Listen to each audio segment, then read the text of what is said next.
નમસ્કાર વિદ્યાર્થી મિત્રો, હું છું Jagdish Kapuriya, doctor Subhash technical campus Junagadh. આપણે યુનિટ 1 એન્જિનિયરિંગ કેમિસ્ટ્રીમાં આગળનો ક્વેશ્ચન્સ છે હવે જોઈએ. આગળ આપણે કેટાલિસિસ ડેફિનેશન, કેટાલિસ્ટની definition and then after types of catalysis જોયું, એટલે કે ઉદ્દીપનના પ્રકારો જોઈએ, ઉદ્દીપનની વ્યાખ્યા, ઉદ્દીપકની વ્યાખ્યા જોઈ, એમના પછી ટાઇપ્સ ઓફ કેટાલિસિસ જોયું. હવે ત્યાં આપણે એવું કીધું કે બે પ્રકારના કેટાલિસિસ હોય, બે પ્રકારની ઉદ્દીપનની રાસાયણિક પ્રક્રિયાઓ હોય છે, જેમાં એક છે homogeneous catalysis, second one is a heterogeneous catalysis. પહેલું છે સમાન ઉદ્દીપન અને બીજું છે વિષમાન ઉદ્દીપન.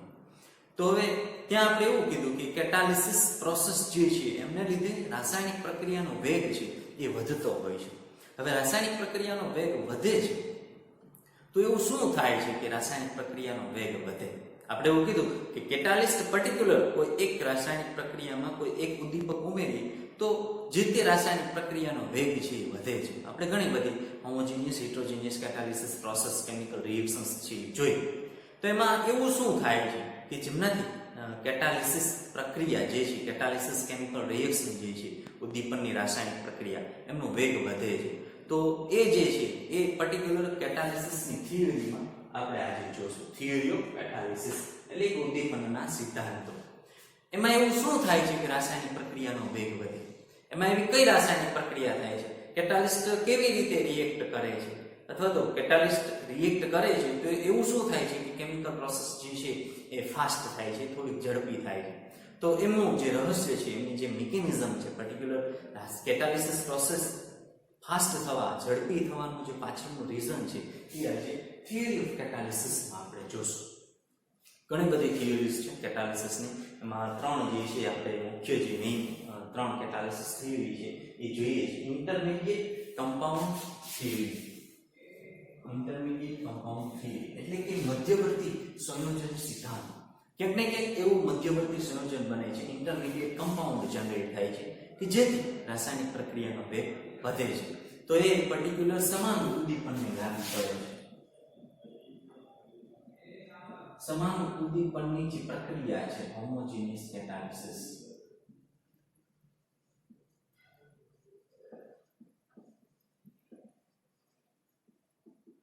આ આપણે જોઈ લીધું છે, બરાબર. આગળ આપણે જોયું કે હોમોજીનિયસ કેટાલિસિસ એટલે શું. તો એમાં એવું શું છે કે હોમોજીનિયસ કેટાલિસિસને લીધે કેમિકલ પ્રોસેસ જે છે એ ઝડપી બને છે. તો એ પર્ટિક્યુલર સમાન ઉદ્દીપનને મધ્યવર્તી સંયોજનનો સિદ્ધાંત છે લાગુ પડે છે. તો સમાન ઉદ્દીપનમાં આપણે જોયું કે ઉદ્દીપક અને પ્રક્રિયા, reactant and catalyst are in the same state, same physical condition. જો કેટાલિસ્ટ છે એ વાયુ અવસ્થામાં હોય તો પ્રક્રિયક પણ વાયુ અવસ્થામાં હશે. કેટાલિસ્ટ એક્વસ ફોર્મમાં હશે તો રિએક્ટન્ટ પણ એક્વસ ફોર્મમાં હશે. ત્યારે એને સમાન ઉદ્દીપનની રાસાયણિક પ્રક્રિયા આપણે કીધી. તો જો એવું હોય ત્યારે મધ્યવર્તી સંયોજનનો સિદ્ધાંત છે લાગુ પડતો હોય છે.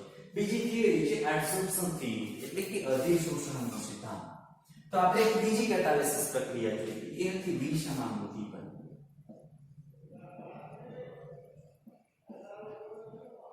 એટલે હેટરોજીનિયસ.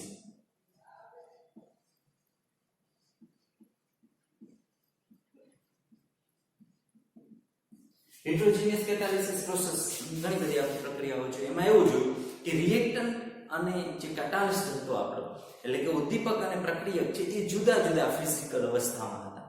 જેમ કે કેટાલિસ્ટ છે એ ઘન હતો, રિએક્ટન્ટ છે ગેસિયસ ફોર્મ અથવા તો લિક્વિડ ફોર્મમાં હશે.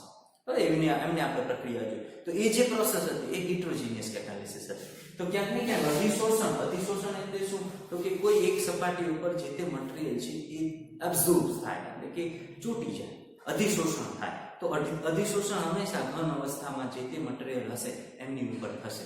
તો ત્યાં જે છે એ આપણી એબ્સોર્પ્શન થિયરી છે, અધિશોષણનો સિદ્ધાંત જે છે કેટાલિસિસ પ્રક્રિયામાં એપ્લાય થતો હોય છે. એમના પછી એક મોડર્ન એબ્સોર્પ્શન થિયરી છે, જેને આપણે કહીએ છીએ આધુનિક અધિશોષણનો સિદ્ધાંત. તો આ જે થિયરી છે એ મોડર્ન એટલે કે રિસન્ટલી છે એ આપણે યુઝ કરીએ છીએ કે જેમાં બંને પ્રકારની પ્રોસેસ છે થતી હોય. ક્યારેક એવું થાય કે અમુક સ્ટેપ રાસાયણિક પ્રક્રિયા છે એક જ તબક્કામાં પૂરી થાય એવું જરૂરી નથી. રાસાયણિક પ્રક્રિયાના ઘણા બધા તબક્કાઓ હોય અને એ તબક્કાઓમાં અમુક રાસાયણિક પ્રક્રિયાઓ છે ત્યાં જો એમનો વેગ વધારવાની જરૂર પડતી હોય તો ત્યાં આપણે કેટાલિસ્ટ એપ્લાય કરીએ છીએ. પણ એવું જરૂરી નથી કે બધી જે રાસાયણિક પ્રક્રિયા આખી બંચ ઓફ કેમિકલ રિએક્શન છે પર્ટિક્યુલર એક પ્રોડક્ટ જનરેટ કરવા માટે ઘણી બધી રાસાયણિક પ્રક્રિયાઓ થતી હોય એક પ્રોડક્ટ જનરેટ કરવા માટે, તો અમુક વખતે જે છે હોમોજીનિયસ કેટાલિસિસ થતું હશે, અમુક વખતે હેટરોજીનિયસ કેટાલિસિસ થતું હશે. તો બંને પ્રકારનો જે કેટાલિસિસ પ્રોસેસ એપ્લાય થતી હોય તો ત્યાં એડસોર્પ્શન, મોડર્ન એડસોર્પ્શન થિયરી છે એપ્લાય થતી હોય છે કે જેમાં શરૂઆતમાં એડસોર્પ્શન એપ્લાય થતું હશે અને એડસોર્પ્શનને લીધે ક્યાંક ને ક્યાંક ઇન્ટરમીડિયેટ કમ્પાઉન્ડ જનરેટ થતું હશે. તો એડસોર્પ્શન થતું હશે ફર્સ્ટ ઓફ ઓલ, અધિશોષણ થતું હશે અને પછી ઇન્ટરમીડિયેટ કમ્પાઉન્ડ જનરેટ થતું હશે. તો બંને પ્રકારની જે થિયરી છે એ એપ્લાય થશે. એટલે બંને પ્રકારની જે કેટાલિસિસ છે એ અહીંયા એપ્લાય થશે. શરૂઆતમાં એડસોર્પ્શન થાય અને પછી મધ્યવર્તી સંયોજન ઉત્પન્ન થાય, એટલે કે અધિશોષણ થાય, ઇન્ટરમીડિયેટ કમ્પાઉન્ડ જનરેટ થાય અને આ ઇન્ટરમીડિયેટ કમ્પાઉન્ડ છે એ ક્યાંક ને ક્યાંક એડસોર્પ્શન થશે એટલે રાસાયણિક પ્રક્રિયાનો વેગ વધશે અને ઇન્ટરમીડિયેટ કમ્પાઉન્ડ થશે એટલા માટે રાસાયણિક પ્રક્રિયાનો વેગ વધશે. તો બંને પ્રકારના કેટાલિસ્ટ છે યુઝ થઈ અને જે મોડર્ન એડસોર્પ્શન થિયરી છે એ એપ્લાય થતી હોય છે. આમનો બહુ રેર કેસમાં છે એમાં એપ્લિકેશન્સ થાય છે. આ ઉપરાંત આપણે જે છે એ ઇન્ટરમીડિયેટ કમ્પાઉન્ડ થિયરી એક જ ભણવાની છે. એનું કારણ છે કે આ પૂછાય છે, આમ છતાં જે સૌથી વધારે ઇમ્પેક્ટફુલ જો કોઈ પ્રોસેસ હોય તો એ છે ઇન્ટરમીડિયેટ કમ્પાઉન્ડ થિયરી, એટલે કે મધ્યવર્તી સંયોજનનો સિદ્ધાંત. તો આપણે જે છે અને પરીક્ષામાં વારંવાર પૂછાય છે, એક્ઝામ જે જીટીયુની એક્ઝામ લેવાય છે એમાં વારંવાર ઇન્ટરમીડિયેટ કમ્પાઉન્ડ થિયરી છે એ પૂછાતી હોય છે. તો આપણે જે છે એ નો ડાઉટ એપ્લિકેશન્સ બંનેની છે, એડસોર્પ્શન થિયરી, ઇન્ટરમીડિયેટ કમ્પાઉન્ડ થિયરી બંનેની એપ્લિકેશન્સ સાયમલ્ટેનિયસલી સારામાં સારી છે. આમ છતાં પણ આપણે જે જોવાની છે એ એક જ છે, ઇન્ટરમીડિયેટ કમ્પાઉન્ડ થિયરી. તો એમાં ક્યાંક ને ક્યાંક એનું નામ તમે જુઓ એડસોર્પ્શન, તો એનો મતલબ કે અધિશોષણ થશે અને ઇન્ટરમીડિયેટ કમ્પાઉન્ડ થિયરી એનો મતલબ કે ક્યાંક ને ક્યાંક એવું કમ્પાઉન્ડ બનશે કે જે સ્ટેબલ નહીં હોય. સ્ટેબલ નહીં હોય એટલા માટે એ સીધી બીજા સાથે રાસાયણિક પ્રક્રિયાઓ કરશે અને રાસાયણિક પ્રક્રિયાઓના અંતે આપણને મળશે સારામાં સારી પ્રોડક્ટ અને ઝડપથી. તો શું થાય તો કે સમજી લો ઇન્ટરમીડિયેટ કમ્પાઉન્ડ થિયરી આપણે ભણવાની છે કે જે સમાન ઉદ્દીપનને લાગુ પડે છે. હોમોજીનિયસ કેટાલિસિસની જે પણ પ્રોસેસ હોય ત્યાં ઇન્ટરમીડિયેટ કમ્પાઉન્ડ થિયરી છે એપ્લાય થતી હોય છે. તો અહીંયા શું થશે તો સમજી લો કે એક સામાન્ય પ્રક્રિયા છે, બંનેનો રેફરન્સ આપણે લેવો પડશે ને. સામાન્ય પ્રક્રિયામાં સમજી લો કે પ્રક્રિયક A છે એ પ્રક્રિયક B સાથે રાસાયણિક પ્રક્રિયા કરે છે, આ રિએક્ટન્ટ છે બરાબર. એ પ્રક્રિયક A પ્રક્રિયક B સાથે રાસાયણિક પ્રક્રિયા કરે છે અને આપણને પ્રોડક્ટ આપે છે AB. આ પ્રોડક્ટ આ આપણને નિપજ મળે છે, આ પ્રોડક્ટ. હવે આ જે પ્રક્રિયા છે એ ધીમી હશે બરાબર. આ પ્રક્રિયા ધીમી હશે, એ સામાન્ય પ્રક્રિયા છે બરાબર. આ પ્રક્રિયા ધીમી હશે. હવે આ પ્રક્રિયાને જો ઝડપી બનાવવી હોય તો ઉદ્દીપનની પ્રક્રિયા આપણે કહીએ છીએ કે જેમાં કોઈ બાહ્ય પદાર્થ ઉમેરીએ તો રાસાયણિક પ્રક્રિયાનો વેગ છે વધે. તો સમજી લો કે પ્રક્રિયક A અને B છે અને એમને અનુરૂપ કોઈ કેટાલિસ્ટ છે, C કેટાલિસ્ટ છે, આ રિએક્ટન્ટ છે બરાબર. C જે છે અહીંયા આપણે C છે કેટાલિસ્ટ તરીકે લીધેલો છે. તો સમજી લો કે કોઈ કેટાલિસ્ટ ઉમેરીએ છીએ તો આપણને પ્રોડક્ટ AB જ મળે છે બરાબર અને ઉદ્દીપક આપણો છૂટો પડે છે. તો આ જે પ્રક્રિયા છે એ ફાસ્ટ હશે, ઝડપી હશે.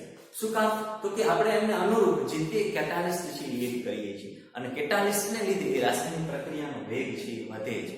તો આમાં એવું શું થાય કે આ આપણે જોયું હોમોજીનિયસ કેટાલિસિસમાં આપણે જોયું, સમજી લો કે આ A છે SO2 છે અને B છે O2 છે અને કેટાલિસ્ટ છે નાઇટ્રસ ઓક્સાઇડ છે, એ હોમોજીનિયસ કેટાલિસિસની પ્રોસેસ છે. તો આમાં એવું શું બને છે કે રાસાયણિક પ્રક્રિયાનો વેગ વધે. તો A છે તો અહીંયા શું થશે તો કે પ્રક્રિયક A છે એ કેટાલિસ્ટ સાથે રાસાયણિક પ્રક્રિયા કરી અને ઇન્ટરમીડિયેટ કમ્પાઉન્ડ જનરેટ કરે છે બરાબર. આ આખી રાસાયણિક પ્રક્રિયામાં એવું શું થાય છે કે રાસાયણિક પ્રક્રિયાનો વેગ વધે. તો આ શું થયું તો કે આ ઇન્ટરમીડિયેટ કમ્પાઉન્ડ જનરેટ થયું.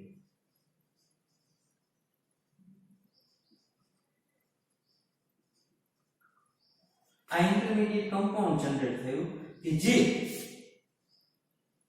સ્ટેબલ નહીં હોય. સ્ટાર કહેવાનો મતલબ કે સ્ટેબલ નથી, અને સ્ટેબલ નથી એટલા માટે શું કરશે તો કે ઇન્ટરમીડિયેટ કમ્પાઉન્ડ જે પ્રક્રિયક B સાથે ઝડપથી પ્રક્રિયા કરશે અને આપણને પ્રોડક્ટ આપશે. તો આ જે એક પ્રોસેસ છે આ બે સ્ટેપમાં થશે કે જેમાં ઇન્ટરમીડિયેટ કમ્પાઉન્ડ જનરેટ થયેલ હોય છે. તો વધારે સારી રીતે આપણે જે છે એ હવે આગળ છે સમજીએ કે ઇન્ટરમીડિયેટ કમ્પાઉન્ડ થિયરી એટલે શું. સો ઇન્ટરમીડિયેટ કમ્પાઉન્ડ થિયરી આપણે જે છે એ GTU ની એક્ઝામમાં પર્ટિક્યુલર આ ક્વેશ્ચન્સ છે 4 માર્કમાં પૂછાય છે, એટલા માટે આપણે આ એક જ થિયરી છે જોવાની છે. બાકીની જે બે થિયરી છે એને આપણે સ્કીપ કરી દઈશું. એનું કારણ છે કે આપણે સિમ્પલ સમજી લીધેલું કે એડસોર્પ્શન ઇન ધ સેન્સ મટીરીયલ છે ઘન અવસ્થામાં જે તે કેટાલિસ્ટ હોય જેમ કે પ્લેટિનમ છે, ફેરસ છે, ત્યાં જે તે રિએક્ટન્ટ છે એ એડસોર્બ થાય છે અને પછી રાસાયણિક પ્રક્રિયા છે ઝડપી બનાવે છે. પણ આ જે છે એ થોડું કોમ્પ્લિકેટેડ છે કારણ કે બંને જે છે એ એક જ અવસ્થામાં હોય. તો શું એવું થાય કે જેથી રાસાયણિક પ્રક્રિયાનો વેગ વધે. સો ઇન્ટરમીડિયેટ કમ્પાઉન્ડ થિયરી એટલે કે મધ્યવર્તી સંયોજનનો સિદ્ધાંત. મધ્યવર્તી સંયોજન સિદ્ધાંત. તો પહેલું છે this theory applies only homogeneous type of catalysis. એટલે કે આ જે થિયરી છે ઇન્ટરમીડિયેટ કમ્પાઉન્ડ થિયરી એ સમાન ઉદ્દીપન જે છે સમાન ઉદ્દીપન આ મધ્યવર્તી સંયોજન સિદ્ધાંત સમાન ઉદ્દીપન અહીંયા આવશે સમાન ઉદ્દીપનને લાગુ પડે છે. સોરી અહીંયા આવશે સમાન ઉદ્દીપનને લાગુ પડે છે. સમાન ઉદ્દીપનને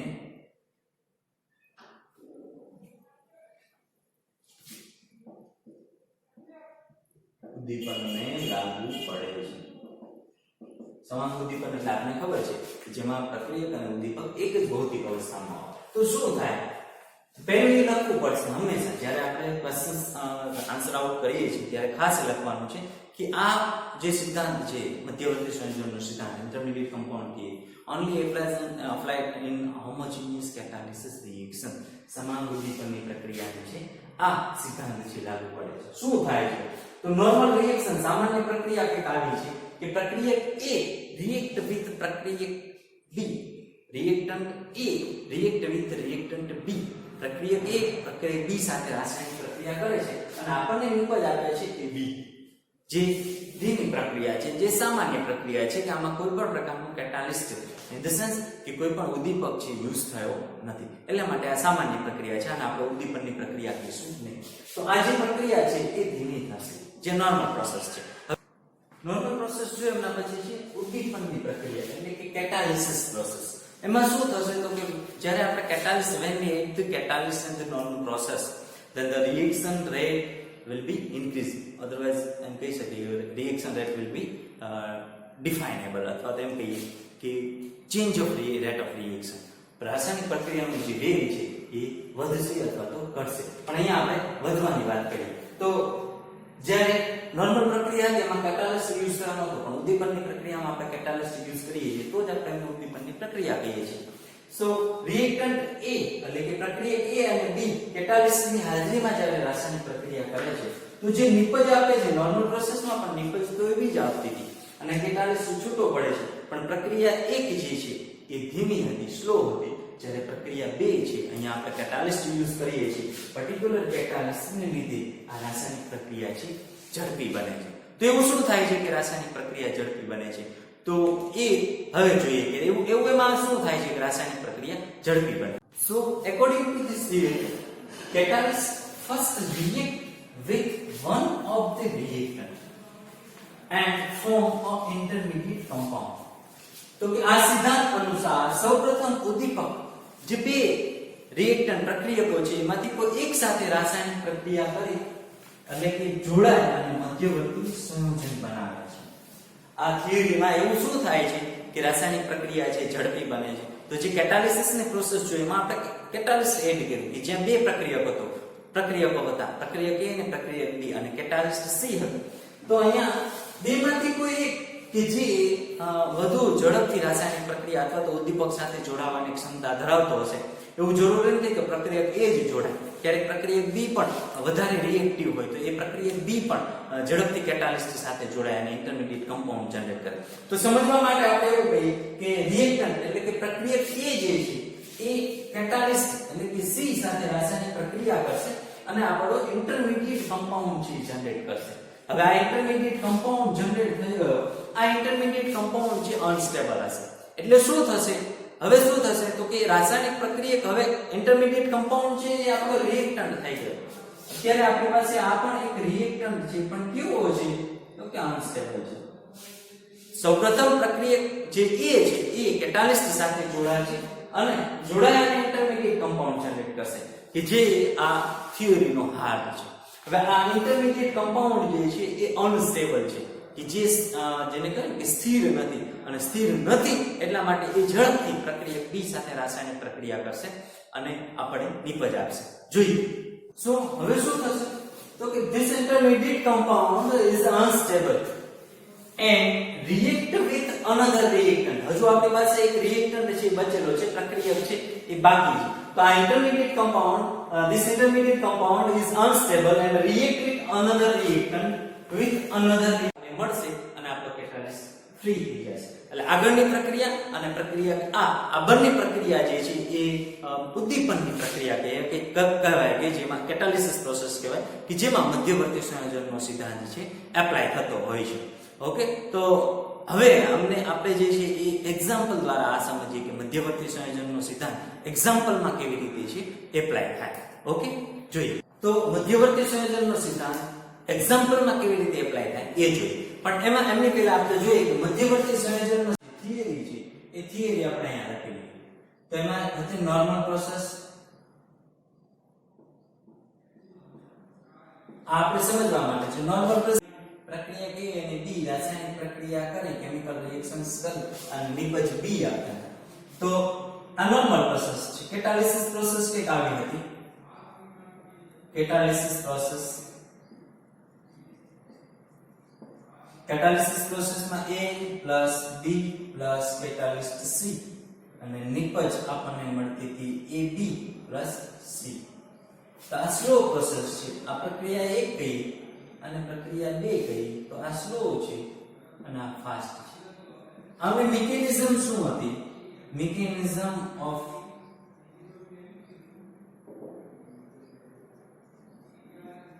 રહસ્ય શું હતું કે ઝડપી થતી હતી? તો પ્રક્રિયક A એ કેટાલિસ્ટ C સાથે રાસાયણિક પ્રક્રિયા કરી અને અનસ્ટેબલ મધ્યવર્તી સંયોજન બનાવતું હતું જેને આપણે ઇન્ટરમીડિયેટ કમ્પાઉન્ડ કહીએ.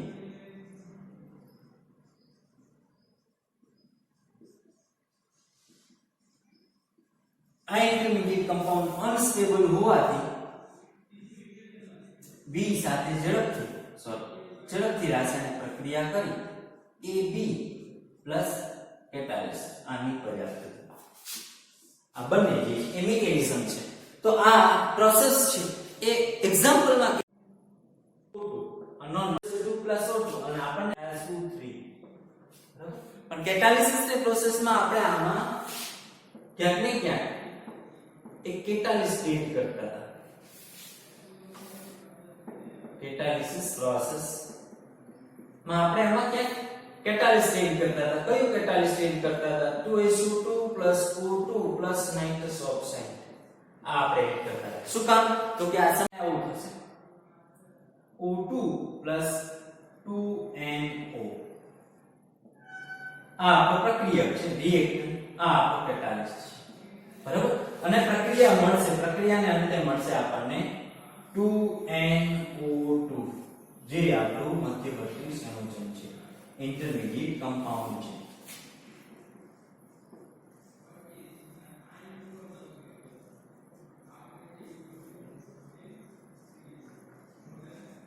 એટલે કે મધ્યવર્તી સંયોજન. બરાબર. આ આપણું મધ્યવર્તી સંયોજન છે. આ મધ્યવર્તી સંયોજન એટલે આપણો અહીંયા S. બરાબર. પછી હવે સમજી લો કે આપણે અહીંયા O2 છે એ B છે, 2SO2 છે એ A છે. પણ આપણે સમજવા માટે અહીંયા AB એટલે C કરી લઈએ. તો સમજી લો કે આને આપણે A લઈ લઈએ અને આને આપણે B કરી લઈએ. પેલા છે એટલે A છે એવું કઈ જરૂરી નથી કે 2SO2 પેલા છે એટલે આપણે એલા માટે આપણે A કહીએ. એવું ને આપણે અહીંયા O2 ને A ધારી લઈએ અને આમને આપણે C ધારી લઈએ, કેટાલિસ્ટ. બરાબર. તો અહીંયા રિએક્ટન્ટ A કેટાલિસ્ટ C સાથે રાસાયણિક પ્રક્રિયા કરી અને આપણું ઇન્ટરમીડિયેટ કમ્પાઉન્ડ જનરેટ. આપણે તો ઇન્ટરમીડિયેટ કમ્પાઉન્ડની જરૂરિયાત છે, તો ઇન્ટરમીડિયેટ કમ્પાઉન્ડ જનરેટ કરશે. હવે આ ઇન્ટરમીડિયેટ કમ્પાઉન્ડ છે અનસ્ટેબલ છે. એટલે અહીંયા આપણે આવી રીતે લખવું તો પણ ચાલે. એ ફુદરડી શું બતાવે છે? જે સ્ટાર આપણે કરીએ છીએ એ સ્ટાર એવું બતાવે છે કે કમ્પાઉન્ડ છે અનસ્ટેબલ છે, અથવા આ જે બિગ બ્રેકેટમાં બતાવીએ છીએ એ પણ એવું બતાવે છે કે આ રિએક્ટિવ છે. અનસ્ટેબલ કરતા એમ કહી શકીએ કે રિએક્ટિવ છે, ઝડપથી રાસાયણિક પ્રક્રિયા કરે, જેમ કે આપણો કેટાલિસ્ટ એ પણ રાસાયણિક પ્રક્રિયા ઝડપી કરશે, એટલા માટે આપણે એમ કહીએ કે એ રિએક્ટિવ છે. તો એ ઇન્ટરમીડિયેટ કમ્પાઉન્ડ છે. હવે આ ઇન્ટરમીડિયેટ કમ્પાઉન્ડ આપણું જે NO મળે છે, આપણું જે ઇન્ટરમીડિયેટ કમ્પાઉન્ડ મળે છે NO2, આ NO2 રાસાયણિક પ્રક્રિયા જે છે એ 2SO2 સાથે કરશે. 2SO2 સાથે રાસાયણિક પ્રક્રિયા કરશે એટલે આપણને મળશે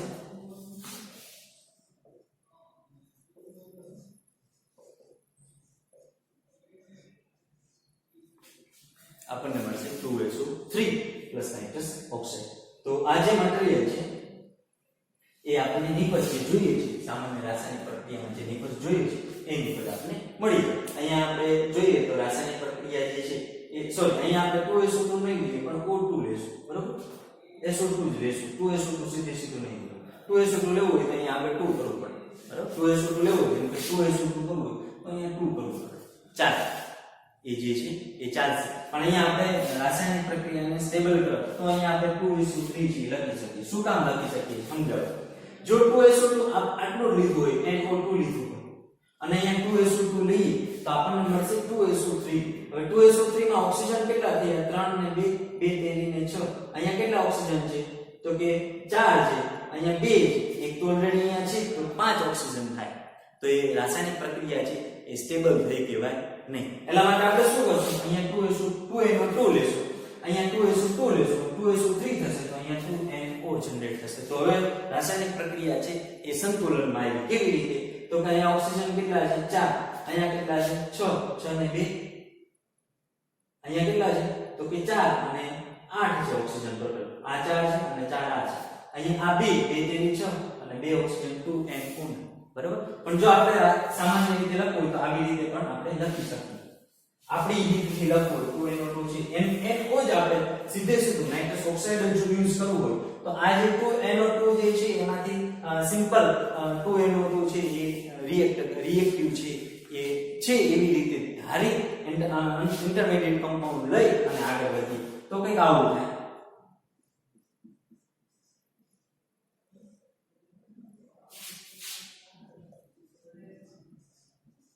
આપણો રિએક્ટિવ અને આપણને પ્રોડક્ટ મળશે 2SO3 પ્લસ 2NO. આપણે ઉદ્દીપક ની વ્યાખ્યા જ્યારે જોઈ ત્યારે એવું કીધું કે પ્રક્રિયાને અંતે ફરી પાછો મળે છે તો જેટલો વાપરેલો છે એટલો જ ફરી પાછો મળશે. 2NO વાપરેલો છે, 2 નાઇટ્રસ ઓક્સાઇડ છે ફરી પાછો આપણને જનરેટ થશે. તો આ જે છે એ મિકેનિઝમ છે. શું કામ એવું થાય છે કે રાસાયણિક પ્રક્રિયાનો વેગ વધે? તો કે ક્યાંક ને ક્યાંક ઇન્ટરમીડિયેટ કમ્પાઉન્ડ જનરેટ થાય. તો હવે અહીંયા તો આ પ્રક્રિયા છે કી થાય? આ ઇન્ટરમીડિયેટ કમ્પાઉન્ડ થાય.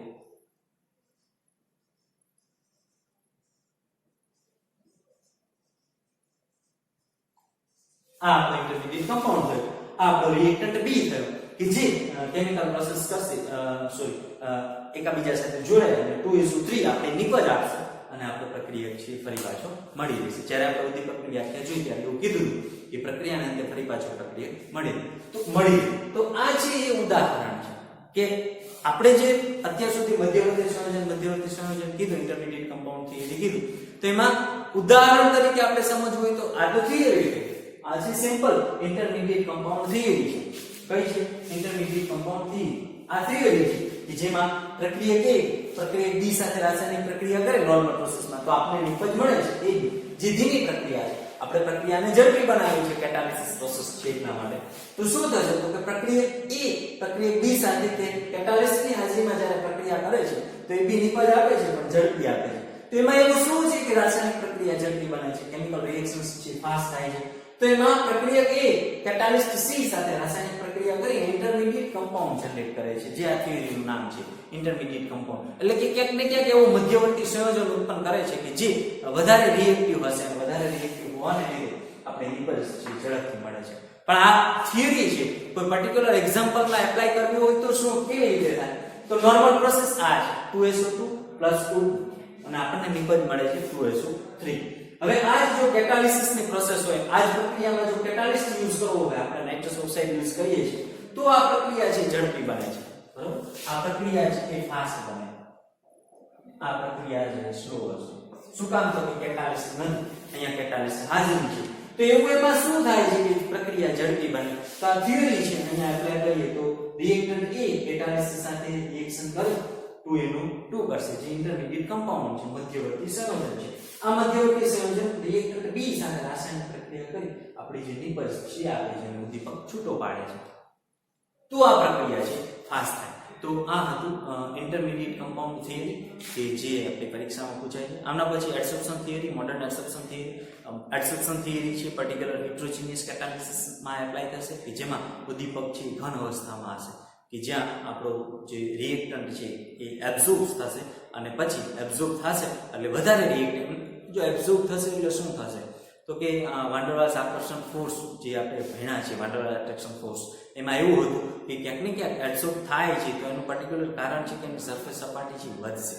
હવે સરફેસ સપાટી કોઈ પણ રિએક્ટન્ટ કેટાલિસ્ટ ઉપર એબ્ઝોર્બ થશે, અધિશોષણ થશે, તેથી એની સંપર્ક સપાટી વધી જશે અને સંપર્ક સપાટી જેમ વધશે એમ એ વધારે રિએક્ટિવ થશે. તો વાન ડર વાલ્સ એટ્રેક્શન ફોર્સ ત્યાં અપ્લાય કરીએ તો સંપર્ક સપાટી એરિયા ઓફ સરફેસ એરિયા છે એ વધી જશે, સરફેસ એરિયા વધી જશે એટલા માટે વધારે રિએક્ટિવ થશે, વધારે રિએક્ટિવ થશે એટલા માટે એ પ્રક્રિયા છે એ ઝડપી બનશે. અને એમના પછી છે મોડર્ન એડસોર્પ્શન થિયરી કે જેમાં સૌપ્રથમ એડસોર્પ્શન થશે અને પછી એડસોર્પ્શનને લીધે ઇન્ટરમીડિયેટ કમ્પાઉન્ડ જનરેટ થશે. તો બંને થિયરી છે, ઇન્ટરમીડિયેટ કમ્પાઉન્ડ થિયરી અને એડસોર્પ્શન થિયરી છે, મોડર્ન એડસોર્પ્શન જે થિયરી છે, આધુનિક અધિશોષણનો સિદ્ધાંત છે, એમાં લાગુ પડે છે. પણ એ બે થિયરી છે એ એટલી બધી પૂછાતી નથી અને આપણે એટલા માટે ઉપયોગી નથી, એટલા માટે આપણે સ્કીપ કરશું. આપણે જેટલું જરૂરી છે એટલું જ પૂછશું. ઇન્ટરમીડિયેટ કમ્પાઉન્ડ થિયરી છે છેલ્લા 5 વર્ષ 7 વર્ષથી હું ભણાવું છું.